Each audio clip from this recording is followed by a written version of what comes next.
మన సంతోషంగా ఉండాలంటే, మన ఆత్మీయ జీవితంలో దిగజారిపోకుండా ఉండాలంటే మనకి 4 రకాలైనటువంటి తన్నుడు తీగలు లాంటివి అవసరం. ఒక స్తంభాన్ని నిలబెట్టినప్పుడు ఆ స్తంభం ఒరిగిపోకుండా ఉండాలంటే, దాన్ని ఎలాగ నాటారో అదే యాంగిల్లో ఉండాలంటే 4 వైపులా కూడా కదిలిపోకుండా, తెన్నుకెసలాడకుండా, తొలగిపోకుండా, సైడ్గా వెళ్ళిపోకుండా దానికి 4 వైపులా తీగల్ని కట్టి బలపరుస్తారు.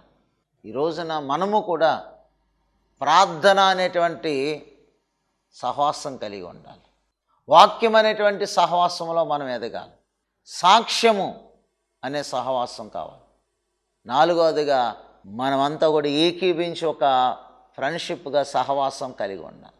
ఎప్పుడైతే ఒక స్తంభానికి 4 తీగలు ఉంటాయో ఎటువైపు కూడా అది వాలిపోవడానికి అవకాశం ఉండదు. ఈరోజు ప్రార్థన అనేటువంటి ఆ యొక్క తీగె మనల్ని గట్టిగా నిలబడేట్లు చేస్తుంది. వాక్యం అనేటువంటి తీగ మనల్ని నిలబడేట్లు చేస్తుంది.